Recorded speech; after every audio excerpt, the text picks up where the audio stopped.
हम अपना आदि देव महादेव के चरणों में प्रणाम करतनी, समस्त देवी देवताओं के चरणों में प्रणाम करतनी, तीन सूत्र बताने वाले हरेंद्र भैया के चरणों में प्रणाम करतनी, नीलम दीदी के चरणों में प्रणाम करतनी, समस्त देवी देवताओं के चरणों में प्रणाम करतनी। जितने भाई बहन उपस्थित है सभी के चरणों में प्रणाम, मेरा प्रणाम अपने चरण स्वीकार करें। देखिए सावन के पावन महीना आइल बा, तो वही भोले बाबा ना गौरा जी से का कहतनी कि ए गौरा हम तो जातानी देवघर, तुहू साथ में चलबू का? तो गौरा जी का कहले बानी कि ना भोले बाबा हम तो ना जाए, लेकिन रवो को ना जाए दे। तो उतरे वचन सुन के महादेव का कहले बानी कि ए गौरा ताहरा जाए के बात जइहा आ नहीं तो मत जइहा, लेकिन हमार भक्त हो जाए इंतजार करत, अरे हम तो जेबे करम। तो यही पर गाना बउए भजन बा, सुनी जा महादेव की। अरे हम तो जाइबे गौरा हो देवा घर ना गरिया, हम तो जाइबे गौरा हो बोले बमना गरिया, तू तो रही हा गौरा हो, तू तो रही हा गौरा हो, टूटा ही महाराइया, तू तो रही हा गौरा हो, टूटा ही महाराइया।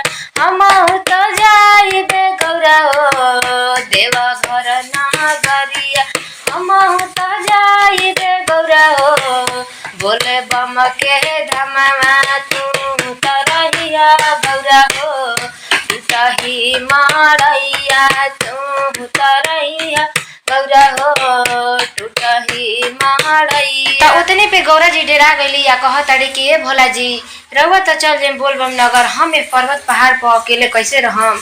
तो उतने पे भोले बाबा का कहले बानी, सुनी जा। अरे भर दिन रहब गौरा हो बोले बम नगरिया, दिन भर रहब गौरा हो बोले बम नगरिया, साजी बेरा आइबे गौरा हो, टूटा ही महड़ैया, साजी बेरा आइबा गौरा हो, टूटा ही महड़ैया। का तू आइबा भोला हो टूटा ही महड़ैया, का तू आइबा भोला हो टूटा ही महड़ैया, तू तो भुलाइबा भोला हो, तू तो भुलाइबा भोला हो बोले बम नगरिया, तू तो भुलाइबा भोला हो, भगतन के जलवा तू तो भुलाइबा भोला हो बोले बम नगरिया। कहली कि भोला जी तू तो अपना भक्त में भुला जीबा, तू ये काट टूटे मड़ैया घर आइबा।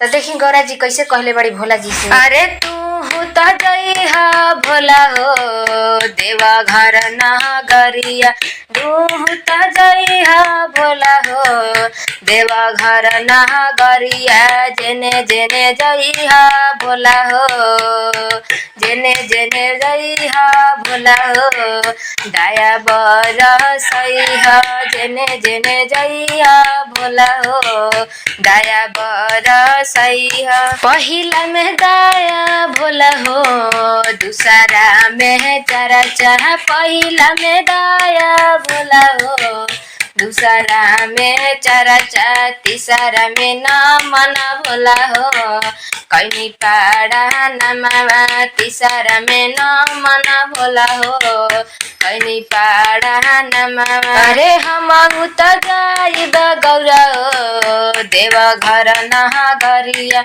हम तो जाइबा गौरा हो देवा घर ना गरिया, तू तो रहिहा गौरा हो, तू तो रहिहा गौरा हो, टूटा ही महड़ैया, तू तो रहिहा गौरा हो, टूटा ही महड़ैया।